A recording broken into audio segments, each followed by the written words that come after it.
Reality is an intrinsic meta-language, meaning that is a language that couples with its universe in order to create a meta-object domain. But that meta-object domain is not different from the meta-language. They're simply two aspects of the meta-linguistic meta-object viewed from two different perspectives. The meta-linguistic aspect of that object is the linguistic aspect at the ultimate level of reality, and the meta-object aspect is the objective aspect. So, respectively, there is a linguistic aspect to the universe, and there is an objective aspect to the universe. And in order to make and realize the capacity to realize its own choice to exist, reality must use both the objective and linguistic aspects in order to choose to exist. It must select from unbound telesis the possibility represented of information, law, and order, the ultimate logical regress of unbound telesis. So all constraints are removed from our infocognitive universe, and that from which the universe refines itself. The language that governs reality's self-derivation is called SCSPL, the self-configuring, self-processing language. The Telic principle says that the universe must provide itself with a mechanism to self-select from unbound telesis, not arbitrarily, but rather according to its teleology, the intrinsic drive for self-recognition. Existence everywhere is the choice of SCSPL to exist. The language found that its expression, the SCSPL, is like the expression what is best achieved through whatever it chose to create. That's why it chose to create it. So again, reality is a self-simulative scratch pad, as we discussed in our last presentation, that is constantly reading, writing, and erasing its answers to the teleology problem. Remember this is the teleology problem. This is what reality is trying to answer. What is the best way to exist? Reality, in a sense, is the answer to this question. On its scratch pad, it's writing down like, oh, maybe teller number 2490 needs to go and volunteer at a soup kitchen. That's the best way to exist. Or maybe teller number 3826 really just needs a hamburger. Or more seriously, humans need to cohere on the basis of intelligent unity and understanding. And originally, it would be really great if we gave those bipedal apes self-consciousness and opposable thumbs so they can make tools and so forth, ergo humans. So anyhow, the self-selection function is the same as that which is selected. So that means that anything that SCSPL chooses for its evolution is itself, because reality consists of all and only SCSPL. So the choice is that which is chosen. The chooser and the chosen are one in SCSPL. So the self-configuration and self-processing of reality is the self-defined existence of the reality system. It is all a self-simulation, with SCSPL as its intrinsic language, acting as both the computer and the software, as well as the display and programming of the reality self-simulation. SCSPL splits into two sub-languages, the programming domain and the display domain, as we discussed in our presentations on the Telic principle. The programming domain is a world of design and potential that processes the display domain, the actualized universe at any given moment. Although one is potential and one actual, technically, they both have the same status of existence, because in order for something to be potential, it must also be actual as well in the programming domain, or else it would not have any effect on reality, right? Remember, reality cannot be affected by anything external to it, and by virtue of hology, the form by which reality is programmed by itself is self-distributed everywhere in reality. And so Langen puts forth this question of like, a lot of people will be like, okay, well, that's cool. That was a cool presentation you just had. But does reality actually have to ascribe structure to itself? Does there actually have to be linguistic meaning to reality? It's like, yes, dude. Yes, there does. Because, and so Langen puts this of like, this guy is like, just like, oh, yeah, dude, why can't reality just like exist? It's like, no, reality is a identification operator. It has to ascribe existence to itself. That attribution is linguistic in and of itself. That is structure. It can't just exist. That means that it would have no explanation. And that would mean that it has no structure. And that would mean that reality couldn't exist. Self-selection is necessary for the very basis and ground of existence, is that explanation at that level is equivalent to being. self-explanation and self-being, epistemology, the study of knowledge, and ontology, the study of being, become one and the same at this level. Is that an explanation and knowledge of the argument of reality is needed in order for reality to even bring itself into existence. It needs structure. It needs to choose to exist. And again, according to the reality principle, if there were anything outside of reality that reality depended on to exist, such as external laws or structure, that would be included within reality, because anything that is real enough to affect reality is within reality itself. So that means that reality has to have structure. It has to have that syntax and medium of existence that defines itself and defines its structure. So that self-selection is necessary because existence is not just a singular state, but it is actually a dynamical process. It is constantly self-selecting through telic recursion, through the feedback between syntax and state in order to achieve its optimal self-configuration.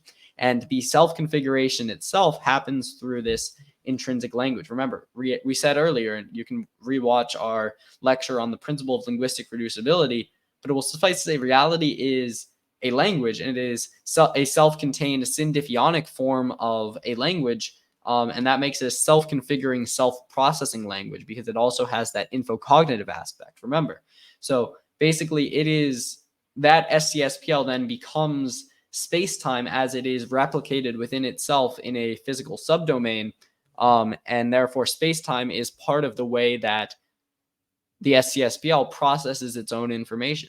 So the self-processing and self-configuration of the universe, of the intrinsic language of the universe, happens through the universe itself.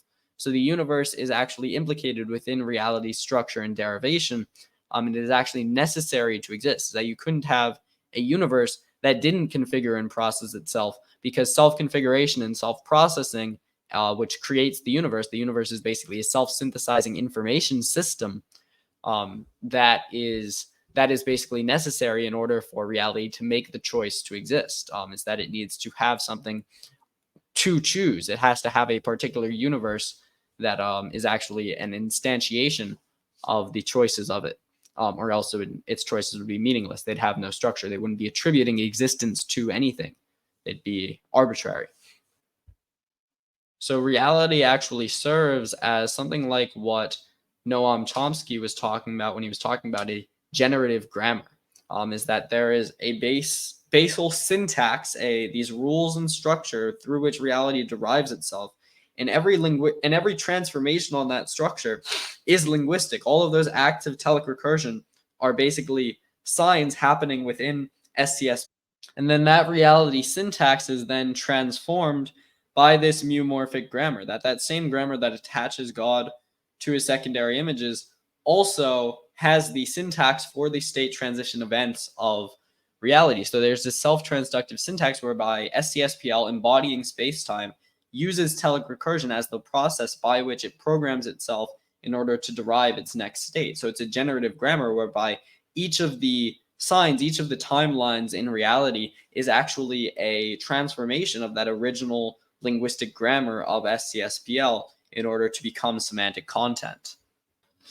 So SCSPL's content is basically mu configured infocognition. It is this infocognitive medium that is then configured by the self-generative structure of reality in order to describe the generation and transformation of the universe.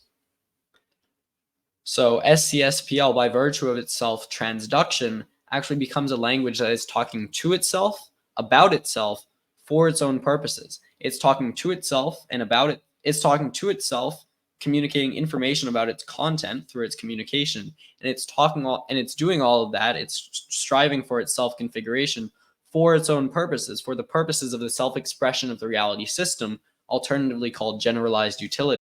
So SCSPL is actually considerably more complex than anything that could be modeled even within a universal Turing machine, which, if you don't know, is basically a computer that just takes in a string of ones and zeros and then spits out another string of ones and zeros.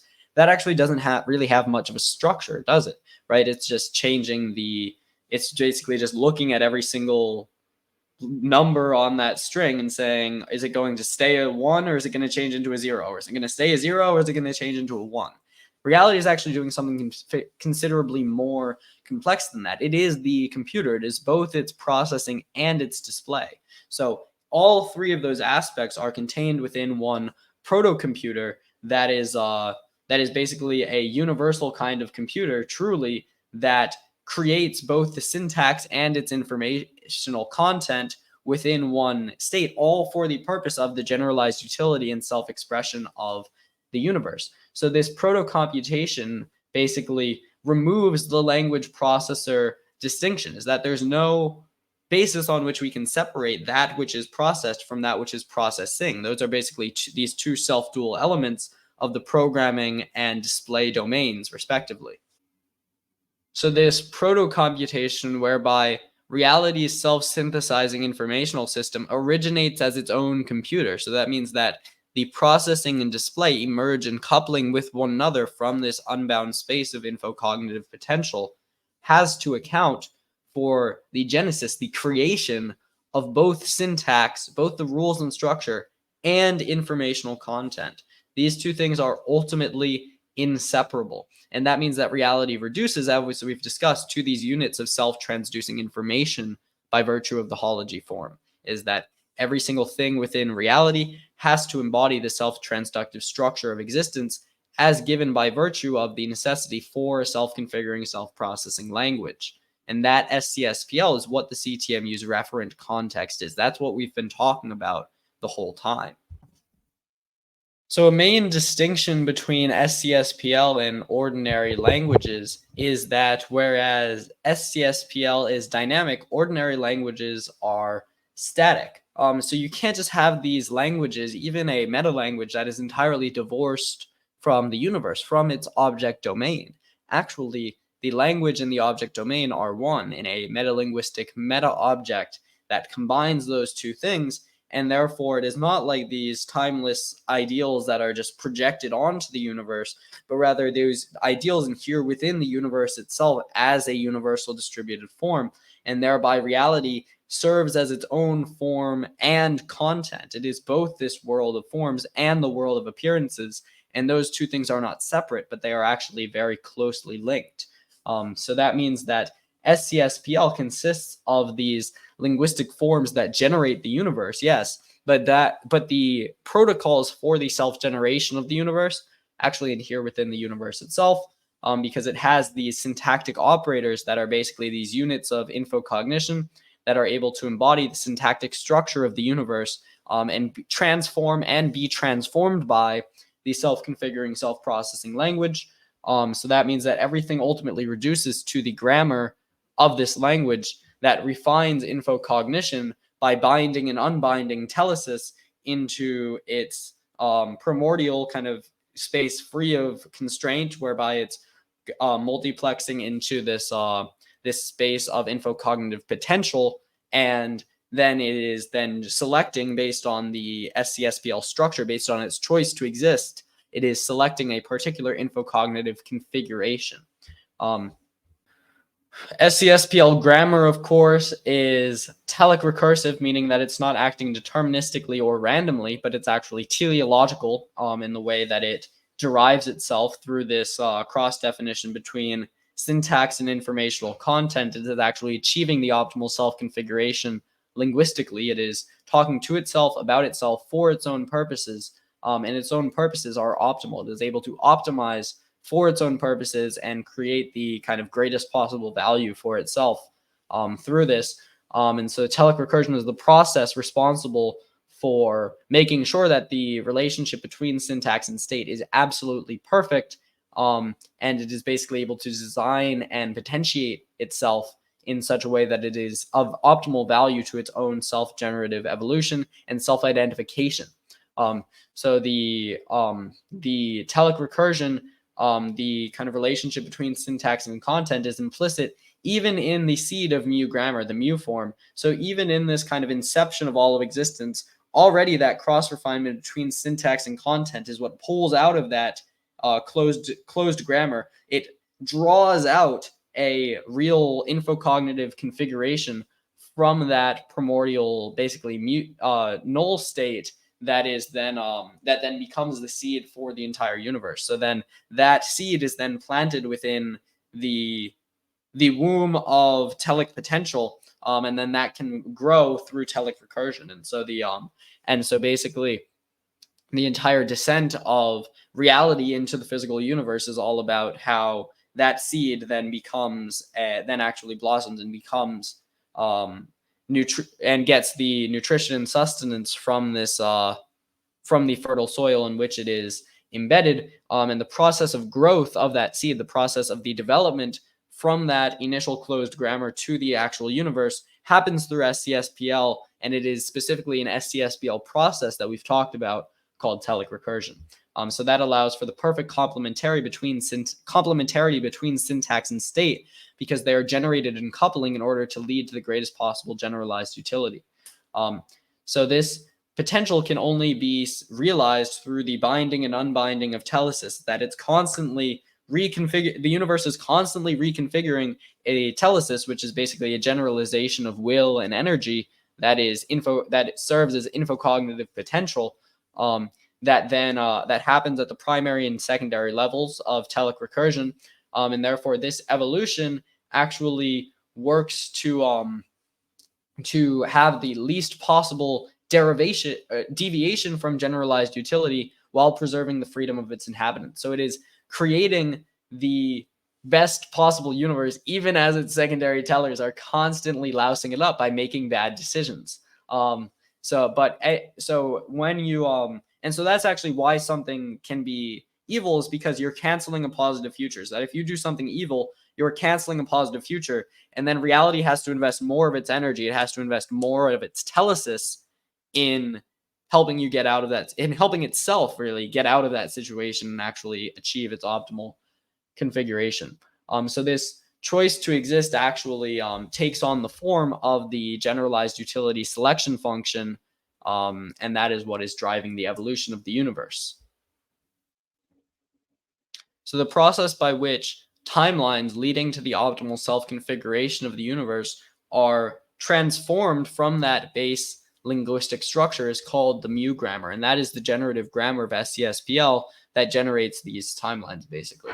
So basically the processing and that which is processed, are the information and the cognition are the same within mu grammar. They are mutually formed by telic recursion, but again, by this recursion, by the self-calling between syntax and informational content.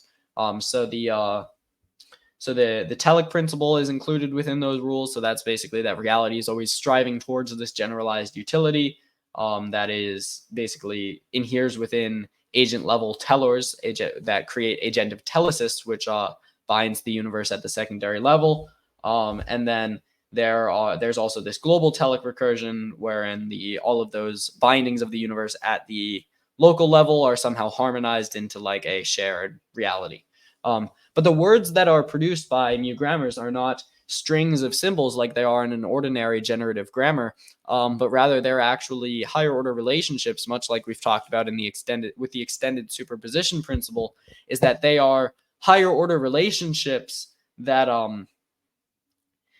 can basically relate disparate events in order such that the universe can cohere and program itself, and basically achieve self-configuration as a whole. Not that each little part has to figure it out itself, but mu grammar actually connects everything in reality towards a greater purpose. So the words, the processors of mu grammar are basically all of these syntactic operators and all of these syntactors extending all the way up to the primary syntactor, who is the global operator descriptor, the God, which God basically is that the states and transition, Langen says, the states and state transitions of the processors of mu grammar comprise a representation of mu grammar, rendering SCSPL a dynamic self-modeling language or interactive self-simulation. Now, this is, even though it might not seem like it, this is actually arguably the most important sentence in this entire paper, right?